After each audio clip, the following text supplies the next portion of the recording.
نبی اکرم صلی اللہ علیہ وآلہ وسلم نے لوگوں کو سفر سے رات میں بیویوں کے پاس لوٹ کر آنے سے روکا ہے۔ امام ترمذی کہتے ہیں یہ حدیث حسن صحیح ہے۔ یہ حدیث کئی سندوں سے جابر رضی اللہ عنہ کے واسطہ سے نبی اکرم صلی اللہ علیہ وآلہ وسلم سے آئی ہے۔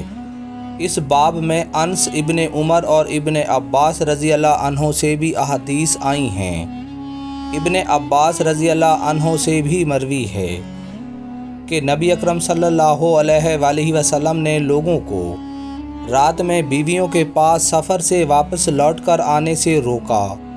ابن عباس رضی اللہ عنہ کہتے ہیں نبی اکرم صلی اللہ علیہ وآلہ وسلم کے اس روکنے کے باوجود دو شخص رات میں لوٹ کر اپنی بیویوں کے پاس آئے۔ نتیجہ انہیں اس نافرمانی کا یہ ملا کہ ان دونوں میں سے ہر ایک نے اپنی بیوی کے پاس ایک دوسرے مرد کو پایا۔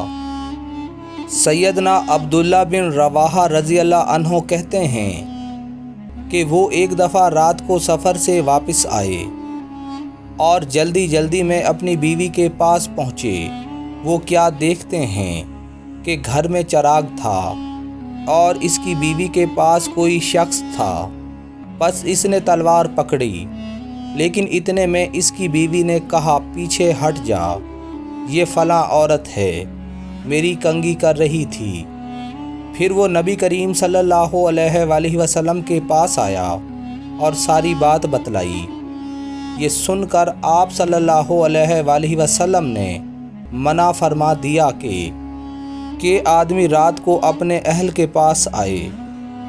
سیدنا جابر بن عبداللہ رضی اللہ عنہ سے روایت ہے کہ نبی کریم صلی اللہ علیہ وآلہ وسلم نے فرمایا جب تو رات کو سفر سے واپس لوٹے تو اپنے گھر والوں کے پاس نہ جا، حتیٰ کہ غائب خاوند کی بیوی اس طرح استعمال کر لے، زیر ناف بال مونڈ لے اور پرگندہ بالوں والی کنگھی کر لے۔